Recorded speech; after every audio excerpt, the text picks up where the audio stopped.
All right, it's live Q&A time. We're going to be talking about more relational things this time. Isn't that kind of fun? More, by relational, I mean like relationship, long-term thoughts, feelings, all the stuff. What's up, everybody? How's it going? You ready to rock? You ready to do this? We're going to take it on. What's up, esha? Isha? What's up, marmugs? What's up, Hajarjan? Hello, Mona from Dubai. Hello, and Natalie. Hello from Ireland. Hello, Mary. It's great to see you on air. Really excited to get into the subject of relationships. Let's do this. Oh, my accents are so fucking good. They're just getting more dialed. They're sort of like a Jamaican Irish person. Often that's sort of the marriage of all my accents together. What's up? So we're going to get into the relational stuff. First off, before I start on all of it, Upworthy, what's up? Good to see you. Before I get started on all the stuff, I want to say, I want to acknowledge first, it's Mental Health Awareness Month. And in light of that, we have so much free mental health content on Mind. So make sure you go to download Mind, MINED.com from your mobile device, because it'll open up on whether you have an Android and iPhone, it'll open up with the app and you can install it. It's free. This content is all, I think a lot of it is this idea of like, it takes a village, and it certainly takes a village, and we're not meant to carry our world alone. And I think, part of the messaging we've been sent is that we need to isolate, and there's a lot of thoughts I have on that. I really don't think it's constructive, and I think it's quite damaging. It's gonna have a lot of implications, and I think it's really important that we are proactive about our mental health. So much of the time we are reactive about mental health. We wait till we get to a place that we need to do the recovery. We need to rescue ourselves or be rescued with a group. And I think part of being in community and in these conversations is we recognize we're not alone, that the thoughts we have, the feelings we have are not alone, that other people feel them too. And so I certainly feel them. I feel the space of the pain and the suffering of the world, and the uncertainty and the anxiety that is coming up for all of us right now. And so my invitation to you is to be proactive about connecting to yourself. And that app, if you just go, it's called Mind, MINED.com. And if you go to download mind.com, download Mind. Here, I'm just writing it out for you so you can see it. It's not MIND. That's not right. So it's downloadmind.com. So if you just go there, you can get it. It's all free. And we've got a whole bunch of content that's specifically like, I'm doing entrepreneurship and mental health. We have a whole women's and mental health series. It's fantastic. It's not MIND.com. The actual downloading it is downloadmind.com that I pinned, and the other one is doyoumind.com. So anyways, with all that said, my point is that we have to be proactive. We want to build and cultivate resilience, and mental health is about practices and rituals and presence and building tools that allow us to be present to ourselves and the realities of what it means to be human, and to recognize that, that we need each other. We need each other now more than ever. So, with all that said, I got some Q&A happening. I got one headphone in because I don't like two shooting EMF through my brain. And I need a good mic because, there's shit going on all in the world. Lots of noise. So I'm like, hey, let's get a good microphone shooting out my left side. My left side of my mouth is better. Some people say they have a better side. I got one right here. It's this side. So we're going to get into it. Are we really excited to get into it? Because question number uno, I thought was quite fascinating. We're talking about something that I think will be relevant for a lot of people. Okay, you ready? Hi, Mark. I've been watching your videos and I thought I'd submit a Q&A of my own. That's usually how it starts, right? I just got out of a relationship. My ex is an absolutely lovely person and would have been a phenomenal partner. Our relationship was harmonious in many ways, except our sex life. The biggest problem in our sex life was that he wouldn't be able to hold an erection. And that itself wasn't quite the problem. He was in denial about it for about a year. When I would bring up our sex life in order to try and collaborate on a solution or a plan, he would shy away and shut down. It's beautiful when partners turn towards any challenge instead of placing it in one person's, right? Like often when we have a sexual challenge or an intimacy issue, we often, as the person who might have it, we isolate and shut down what you're observing that he did. He had shame, so he shut down and he didn't want to confront it. And often as couples, the most important thing, and Taking Sexy Back is an excellent book by Dr. Alexander Solomon, talks about this, that we turn shoulder to shoulder towards the issue. Because intimacy issues are each other's. They're not generally just one person's issue, and they're solved relationally. They're solved in the closeness with the other, in the witnessing of other. So I'll get more into this as we hear more about it, but I just wanted to acknowledge the person who asked this question, that they really did it in a collaborative way. Cialis is not the answer. I see someone suggesting an erectile dysfunction drug. That's not actually the answer. That might treat the symptom, but what's below the symptom is something else. So for a full year, he told me the problem was that I was too aggressive, or that I wanted a type of sex that he couldn't provide, lovemaking, versus fast humpity hump. So I sought out therapy for 10 sessions and became more open to having sex in his style. None of that remedied the erectile issue. I broke up with him this past November. I want to have kids. He did not. He said he didn't because of the sex. Please help. This is really fascinating because what's happened is there's been this conversation where he can't hold the capacity for the shame of his inability to be present during intimacy. And so he's even derived intimacy that is based on a fear of being witnessed. He wants to, I'm not saying that there's anything wrong with wanting to do a fast fuck, a fast hump. There's nothing wrong with that. There's a time and a place for all types of diverse intimacy and all the things. But when we're only capable of that type, the like fast hammering it out, orgasm, outcome committed sex, which is generally what we're taught is outcome oriented sex, which it makes it a destination and not a present experience, right? That the moments of the intimacy before the jackhammering, so to speak, are actually really the important part. And sometimes what we do is we develop a relationship to a certain type of sex so that we can we're still getting arousal, we're still having sex, because often our self-worth is tied up in our performance, etc., etc. And so we'd be able to actually recognize that the type of sex we're trying to have can be an avoidance of intimacy. And what's interesting about male performance is that an intimacy issue for a male is very explicit. The inability to have an erection or keep an erection. That can be due to, one, pornography, desensitizing yourself to actual intimacy with another human, because your brain and your intimacy, your arousal states are actually correlated to pornography. And so that addiction, that inability to maintain an erection with someone else's, because our relationship to intimacy can be with just the computer, with just a screen, with just 3D fucking AI porn, which, like anything, can be too much and desensitizes us to actual presence and actual intimacy.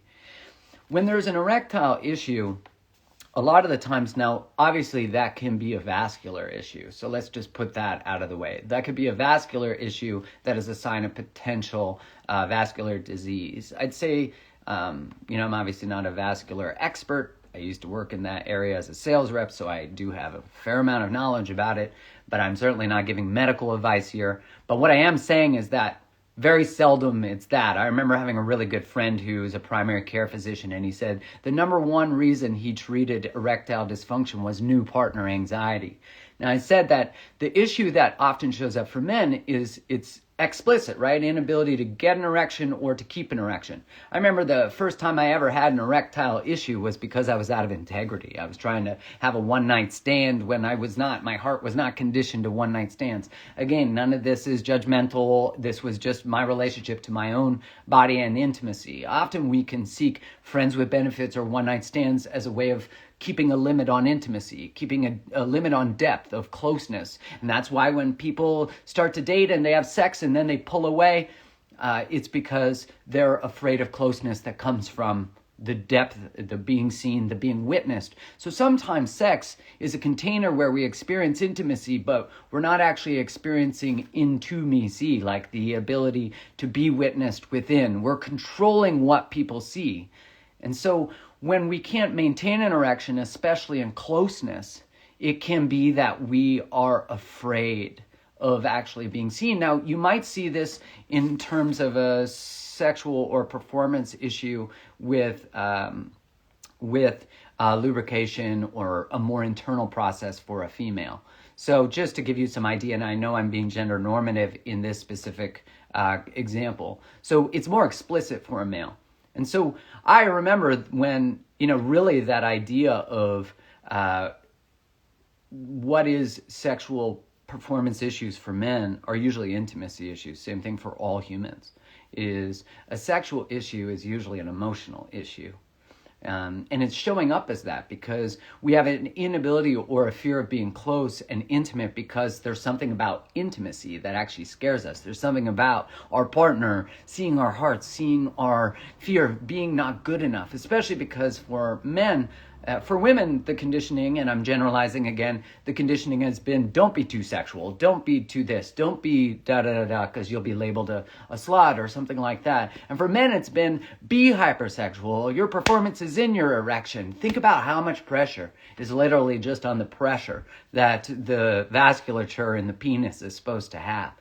Like that's so much that when we actually are in our hearts or fearful, it can affect that because really what your body's saying is you have things to resolve, things to acknowledge, things to deal with, and we're not going to let you enter, I know so many puns, enter this space without actually doing some emotional work. Now, this is where I actually have a problem with the prescribing of erectile dysfunction drugs for that because they treat the symptom of the inability to examine what closeness really means. There's a drug that really bypasses the issues that really need to be challenged and explored.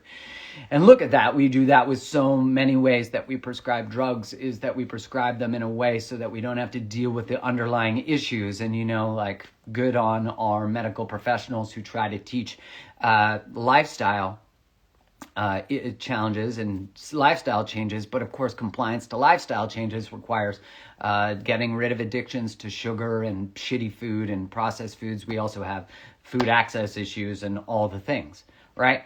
So how do you not take it personally? Well, that's a great question. You do it by recognizing that someone's sexual challenge could be due to the space that's between you and them, but it could be a space that is historic, but it's healed through today's relationship, right? It's healed to today's, it's like if I have past trauma or past sexual experiences that are traumatic, and I just want to acknowledge if you've had that and this is triggering for you, please feel free to leave. Feel free to just be like, this isn't good for me, or this, I need a jet. I want to honor your experience in this. And so what has happened in our history when we step into a future relationship, as we get closer to people, we can start, that closeness stuff can start to come up. And so it's great to work with a therapist, a trauma expert, to explore those things so we can get, somatic therapy is great for that, EMDR. Somatic therapy in that, somatic is about working with the body and the nervous system. And so we're learning how do we navigate closeness. In Dating 101, I include this aspect of exploring the nervous system through this like re-engaging in relationship. So it's a really, I always think any sort of relational challenge is this opportunity for us to explore where our upper limits are. Our injuries occur in relationship. That's where they occur. They occur not just in close bonds with our parents, but in people we're supposed to be able to trust. And they occur in relationship, and so they're also an opportunity for us to heal in relationship. So I really love the person who asked this question, because they're basically saying, like, I want to work with you in this. And you could tell that this man, in this example, a man, but this could be true of any human, their ability to have capacity for shame is they don't want to actually explore it. They're afraid to explore it because what they might find in it. And so classic sort of inability to hold shame is to project, is to take the thing and not make it about them and make it about the other person. So this person said it's a problem with the other person's type of sex, and that they actually wanted closeness, but then in the exploration of it, they actually find out that, wait, it's not that, because they tried to have intimacy in that way, and it didn't get solved. It didn't get resolved because it was actually about a deeper level. It's not about it can be about the type of sex you're having, but it also is often something that's much deeper that needs to be resolved. So, I think the person who asked this question did everything they could. And, someone who has an issue that's going on in their own sexuality and their own challenges, the relationship can nurture that. But we also have to be willing to step into that, to step into that space. And I think that's such an important thing as men, that we learn to as we begin to explore what intimacy challenges we have, that we don't have a relationship to our emotions generally, that the very thing we want is to be seen, and the way that we get seen generally is we're socialized to be seen through intimacy, through sex.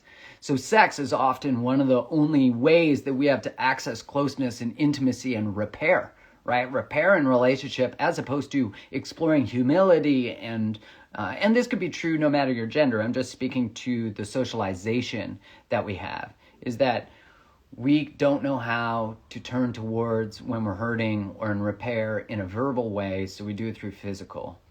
And so when we're having physical challenge, there's a real invitation to go deeper within ourselves. And look, like, no matter the human, the app is on Android, by the way. You just got to go to that link and you'll get it. So no matter the human, you're going to need to turn towards a deeper understanding of your emotional self, your relational self. And on Mind, we have lots of stuff on that. And I have a course called Rediscover Your Wholeness that's all about discovering who you are. Okay, so let's go to the next question. Ready? I feel like we handled that. Mark, my partner and I have recently hit the 2-year mark. We're now living together, and I'm noticing communication blowups that lead to lots of fights. How do you decide if this person is the one? That these fights are normal, maybe, especially during a pandemic. I've lost track of what a healthy relationship looks like during the last year. Note, I'm in Ontario, Canada, and we're in our 3rd lockdown and worst wave yet. How do you evaluate if this person is indeed your person and life partner? Well, listen, when we get to places, communication blow-ups that leads to lots of fights, it's usually because we haven't explored and gotten further through an intimacy limit.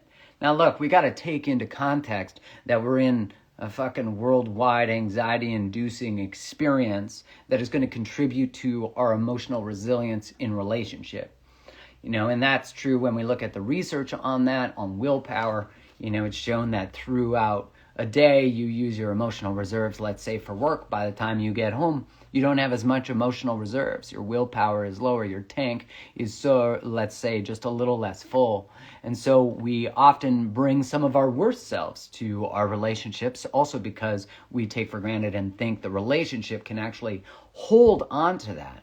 And often it can't. And I think we've really met, the really good side of, and I've heard lots of people express this, of this opportunity or time of being really together, is that all the things that are being that were able to be swept under the carpet and moved aside when we went to work or we went away, and we never really dealt with the bullshit that's going on in our relationships. And so this is an invitation to get clear on what the bullshit is and to get clear on it. But also, when we're in this state that are actually going on, when we're in a state where we're in a relationship that is not necessarily, that what COVID has created, especially in lockdown areas, is this inability to have individuation, right? That we are now, our ability to have our own identity, our own interests, our own dreams, our own stuff has really been stifled by lockdowns, by this, continued, and I have a lot of thoughts on lockdowns. I'm not a big fan. I don't know how you can do middle of the road stuff. It just doesn't make sense to me. Either lock it all the way down, or you can't do this half-ass shit that Canada's doing, because it's just incredibly painful and toxic and damaging. And there's a lot of studies looking at that. But I don't need to get into that. I just have a lot of thoughts on it, and I think it's a real challenge. And so when we actually look at this and we say, okay, well, we've been together 2 years, we're living together, I'm noticing that we're blowing up. Relationships take this, right? They take this place where they go to this next level and they hit upper limits. And now when we're fighting about the same thing over and over, it's because we haven't figured out a way to get past it. In Mona Fishbane's work, she calls them vulnerability cycles, that they do not have this ability. What's coming up is, and I'll give you an example, is, let's say, for example, we've got a couple, and I'm going to use a heteronormative example, but it doesn't matter the gender construct. So we've got this couple, we've got Bob and Teresa. Bob, Teresa, if that's your name, get ready. I'm talking about you. So let's say Bob, they're a healthy adult couple, they get into fights, it's sort of, they fight about the same shit over and over again, and they go through this part where they're like, man, we just can't get past this, we're fighting about the same shit, we want to get out. So let's look at Bob as a child. So Bob as a child, his parents, when they fought, they would get really explosive, and Bob would go hide in his room. And after mom and dad finished their fight, mom would go to the room and she'd go nurture Bob, and that worked for Bob, right? For that time. Now, let's say Teresa. Teresa, when she's a kid, her parents got divorced when she was like 5. And her father moved out, and when she would go see her father, she would lose her fucking mind. She would lose her shit. She was really angry. She would let the rage out on him. And he would buy her stuff and try to comfort her, and that worked, right? And so we'd say that as adults, let's say Bob is late. He says that he's going to be home at a certain time. He isn't. And he gets home and she loses her shit. And so when she loses her shit, he walks away, goes into a bedroom, closes the door, and doesn't want to hear anything from Teresa. So let's look at how this explores from their childhood and how they are now in a relationship together. And I want to honor Mona Fishbane. This is her work, Vulnerability Cycles. So Bob as a kid, his parents would get really explosive, right? That's what I said. They'd fight a lot. Now we're blaming Bob, but get ready because this will make a lot of sense. So really explosive. And he would go hide in his room. And then his parent would come and seek out and repair with him. And no, I don't wear makeup. Should I? I don't think I should. So what happens is Bob, look at Bob's vulnerability. So Bob's vulnerability is what? His parents would fight, be really explosive, he'd go to his room. His vulnerability was explosive anger, right? Explosiveness. His survival strategy to get away from it was to go to his room, to withdraw, right? So think about this. I was joking. I'm not actually ever going to wear makeup. So we've got Bob's vulnerability is explosiveness. His survival strategy is to go to his room and to hide, to withdraw. Now let's look at Teresa's. Teresa's vulnerability, parents got divorced, father left. Withdrawing. Withdrawing and abandonment and rejection, right? So her vulnerability is withdrawing, abandonment, rejection. We could even say not being considered. So when Bob doesn't let her know he's going to be late and he gets home and she loses her shit. That is his vulnerability. His survival strategy is to go to his room. Her survival strategy is to attack. Her vulnerability is not being considered and abandonment and rejection. Her survival strategy is to attack. And so look at that. One person's vulnerability, one person's survival strategy is the other person's vulnerability. And their vulnerability, their survival strategy is the other person's vulnerability. And so this is what happens. This is a normal human cycle in relationships. So when we hit a limit in relationship, this is the opportunity for us to see that at some point, one of us has to change our pattern. Byron Katie says you can't have war with one person. So as soon as one person puts the arms down, the other person can then relax and breathe, but they won't at first because listen, this is what fucking happens. Is one person in this mutual cycle of relationship, and let's be honest, we've all been in relationship cycles of patterns of, the way to find out what your vulnerability cycle is just finish this sentence. When you do this, it makes me do this, which makes you do this, and me do this. So when you get angry, I withdraw, which makes you more angry, which makes me leave. So do you notice that? They all go together. So all you got to do is, and it sounds so simple, all you got to do is write it out. And then as you write it out, where is your part? Where's your responsibility? Now the other thing you need to recognize is in your reaction, your survival strategy, the withdrawing, the attacking, what is your actual emotional need that is below that? What is the actual emotional need that you need below that? I need you to stay. I need you to stay and work this out for me. And the other person, that might be really overwhelming for them. But if the person who's the attacker just takes a breath and doesn't attack, because you might think like behind every criticism is actually a desired behavior. So when we say you never do this or you always do this, what we're really saying is I need this from you, or I love it when you do this. But we're so conditioned often to connect through criticism that we forget that language is so important, that language needs to be connective, that it needs to be an invitation. And that is a vulnerable space to say what I need rather than what you don't do. Because if I say what I need, then you might not give it to me. If I say what you don't do, then you're going to feel a little shittier. And I kind of want you to feel shitty because I feel shitty. And none of this is an attack on the human system or the human behavior or what our survival strategy is. What I want us all to recognize is that we all have these things. And when we can see and just hold space for the fact, because we go, I shouldn't do that. I shouldn't attack. I shouldn't raise my voice. I shouldn't withdraw. I can't believe I fucking do that. I'm part of this vulnerability cycle Mark's talking about, and I don't want to be part of that cycle. But you learned it somewhere. You likely learned it from a parent. You likely learned it somewhere, and so no one taught you a different way. If you've never seen conflict resolve with deeper intimacy, how would you know how to do it? If you never saw someone when you were breaking down say, hey, tell me more about that. What do you really need there? Who was taught that? Like, none of us. So now we're being invited to be in relationship as adults, but most of our relational conditioning was from children who were walking in adult bodies or teenagers walking in adult bodies. And so we often go, well, hey, what I witnessed as a kid, I'm destined, I'm fucked. My parents got divorced, I'm going to get fucking divorced because everybody gets divorced. No, that's bullshit.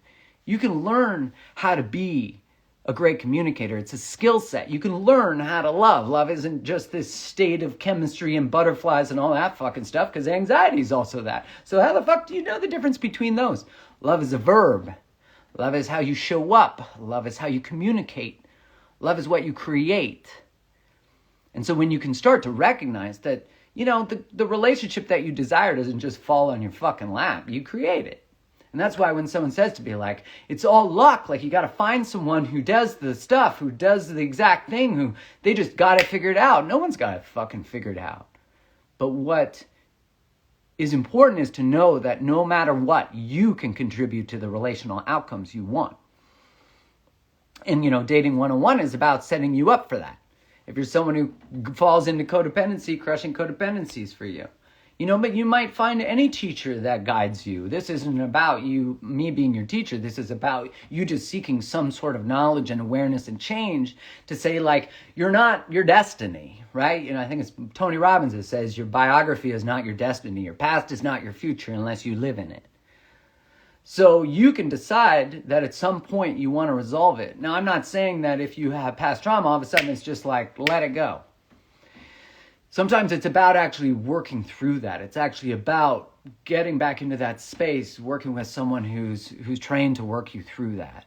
But it's not to avoid it anymore. The first question was about sexual intimacy, which is really intimacy, which is really being witnessed, which is really witnessing. It's a shared space between us and another.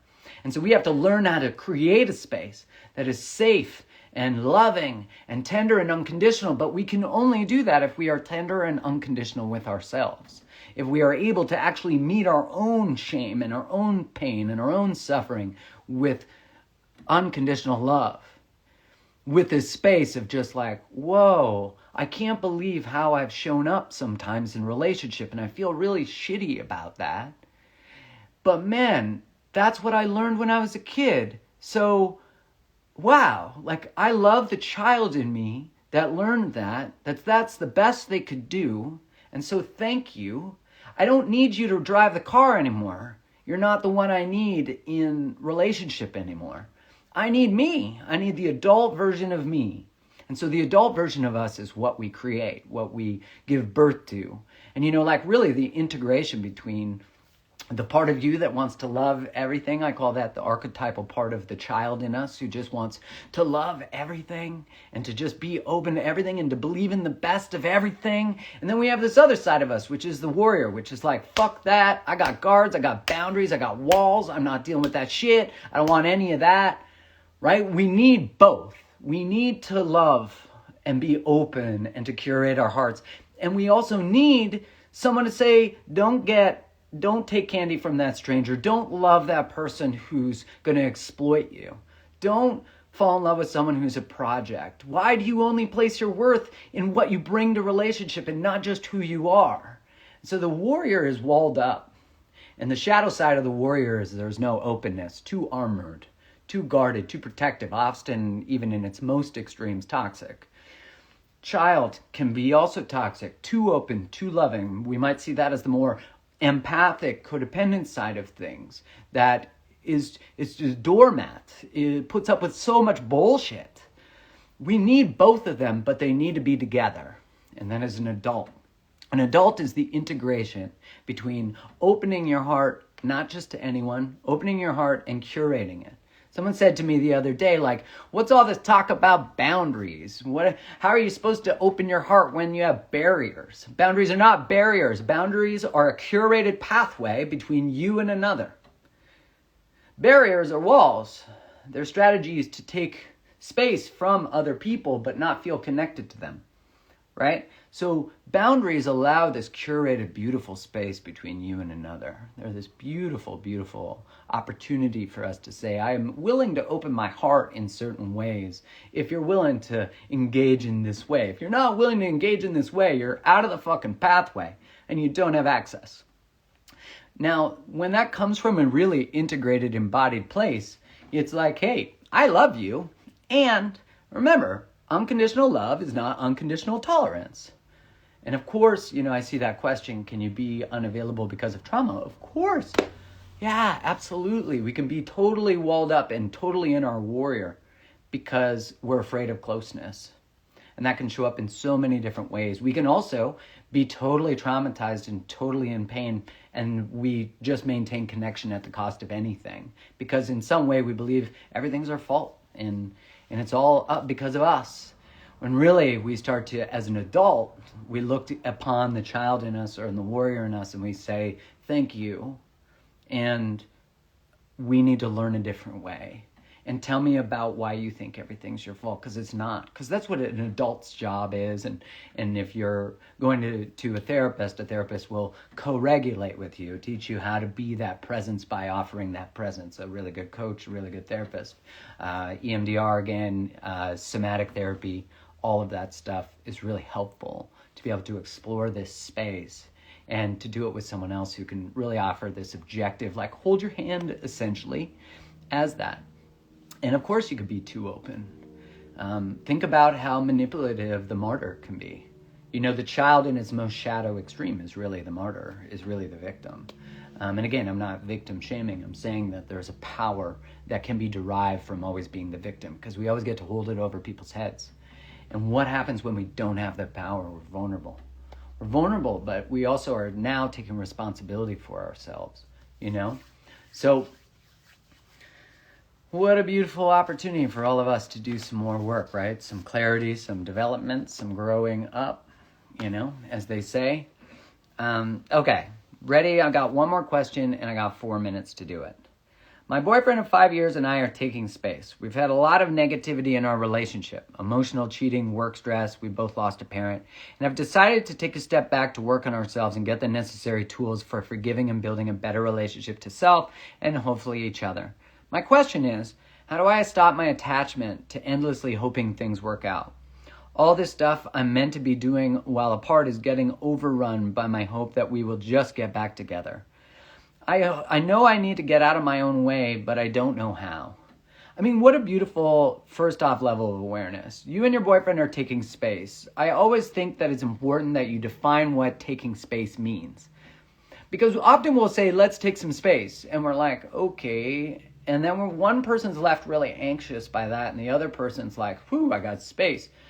But they're not being honest about what the space is really needed for. So what we really need to say is, what are we doing with this space apart? How do we know we're using it productively? What does this space look like? We're so afraid to ask that because we're afraid it might be too much for the other person and they might get reactive. And I go, no, if that pushes them away, or it makes them have to tell you a truth they don't want to tell you, then you have to call it forward. This is about taking responsibility for our lives and our relationships, not leaving it up to someone else to decide what your life's going to look like, you know? Because here's the other part of this. My question is, how do I stop my attachment to endlessly hoping things don't work out? Look at the energetic of that. I'm not going to be present to the fact that I'm deciding whether you're actually a good match for me, whether you're actually doing the work. What we're doing with this space is important. Right? And so when we say that, we're like, how do I stop my attachment to endlessly hoping things will work out? First, I get present to where that comes from. Because it likely, I think a lot of our current pain is old pain dressed up in a different outfit. So it's like, where else have I had this endless hope that someone would change, be better, be different, show up, etc. And instead of accepting the truth that someone didn't, likely in my childhood, that somehow I can accept the pain of that, the shame of that, what I might have made that mean about myself. Instead of actually doing that, we're starting to say, that wasn't on me. Like, remember when a child's parent doesn't show up or shows up in a really poor way, doesn't meet our needs, whatever it might be, and they're not going to meet all our needs. We're talking in more extremes. But you have the right to any of your pain, anything that you've been through. But let's just imagine the child has this experience of parent not showing up. The child then, with a child brain, is left to decide, my parent didn't show up because my parent is a flawed human being. They're just not, they don't got their poop in a group. They've had their own trauma. They've got their own shit. They're overwhelmed, etc., etc. Or I'm just not worthy of being shown up for. Well, the child mind usually chooses the latter, that it was about me. And so as adults, when we're actually trying to check in as to why am I chasing the potential and not open to the reality of me choosing, and the reality that what is actually going on and what is real right now. When we've had to dismiss a truth or a reality as children because it was too painful to hold, to know our parent was an addict or alcoholic or abusive or rejected us or abandoned us or left us or whatever it is, when we're not willing to actually confront the truth about that, what it does is it makes us have the inability to confront truths in our lives today. So we might miss red flags, we might fall in love with potential, but miss reality because somewhere along the line, someone taught us to code and survive through missing reality. And so sometimes this breakup, this pain that you're experiencing here, this break is actually saying, let's get back to reality. You're being invited to be grounded in the truth. Now, pay attention to the truth. What's real here? Because so much of this is like, how do I not fall in love with this potential? And I hope it works out. What if it doesn't? Because if it doesn't work out, it has nothing to do with you. It actually puts you on the path to what can work out. And we're so busy wanting one thing to be the thing that we miss all of the actual things showing up in our path, or the invitation to the thing to become it. So the invitation to the relationship to become it is to say, here's the standard I'm going to hold, because you got to get there. You can't say, here's the standard, I'm down here. It's fucking awesome down here. We have no integrity. But you can fucking get up here and you tell the truth. I'm filled with lies and dishonesty. But we go, no, I'm going to hold the truth, and I'm going to get back into reality. And here's where we're going to be. Do you want to come here? Because I'm done shrinking and getting small and limiting my growth and limiting my communication and limiting my shit. Playing small so you don't have to be uncomfortable. Isn't that so fucked up that we're like, hey, I don't want to be uncomfortable. So I don't want them to experience the discomfort of the truth, that they might not show up, or I might need too much from them. So I'm just going to get smaller and not have any needs. I'm going to get smaller and not communicate. I'm going to get small. And I'm going to create a relationship container that's fucking small. And meanwhile, we have our hearts that are just bursting for bigness. They're like, yo, and that's the soul's invitation to wake up, is when the soul goes, hey, I think there's something more here. I think there's something more to life. I think there's something more here. And I could speak to this about how there's a denial of accountability and responsibility all over our fucking world. Corporations don't take responsibility for how they damage the planet, for how they fucking put profits over people. Governments don't take responsibility for where they fuck up and where they fucking put profits and policies over people. And so where is it modeled for you that people take responsibility for their fucking life? Nowhere. Look at the medical industry. I used to be a pharmaceutical rep. Do pharma companies take responsibility for where they hurt people and where they hide and lie about data? No, they don't. They just pay a fucking fine and then they go back to whatever they were doing. All of these people do. And so when your parents do it, corporations do it, religions do it, societies do it. So when there's actually this place where we are being invited to pay attention to the truth, we are actually in a state of rebellion. We might be the first person who's actually doing this. And so you wake up like that and you go, my heart yearns for more. I want to take care of the planet. I want love that's curated and beautiful and unconditional. And then you're like, but no one's doing that. Where are the communities that do that? So you are now someone who is creating that. You're someone who is on the forefront of that. You're creating a new world. And if they ghost you because of that, good. Because good riddance. Because that's the universe saving you from mediocrity. If someone can't show up for you and they ghost you because you have standards, they didn't meet your standard. That's the point of the fucking standard, is so that they don't meet it. So that they fall away. And we can't need our families to approve our bigness. We can't need our relationship to approve our bigness. You have to be big and accept for a moment that you might be alone. But you won't be alone, because you'll be filled with your fullness, with your love. And you'll find other people who are on this chat, who are on this live, who are in these groups, who are like, I'm filled with love too. I want that. And instead we go back to being small because no one else validated my bigness. Let go of the need for validation. It's never going to come for you. The validation will come from you saying, it doesn't fucking matter, I'm showing up anyways. And I'm inviting you to bigness too. That would be beautiful. If you can't, that's okay. Because it's not even because you can't and you're not enough. It's because it just might not be your time or your moment. And that's okay. Because we've all missed out on moments. We've all been invited to bigness. We've all been invited to more love, and we've left it. We've not paid attention to it. We didn't accept the invitation to someone telling us to grow or change or tell the truth or be real or let go of a toxic behavior or do something different. And so when we feel rejected by someone else's invitation or someone else not accepting our invitation, we have to remember that are parts of us that we never accepted it either. It's just like we want an apology from someone who left us. What about the people you hurt? Have you apologized to them? We're all looking around for apologies, forgetting that we probably owe a few people some ourselves. Okay. Much love. That was fun. Change your life. Step into it. Be big. Love you. This is Saved.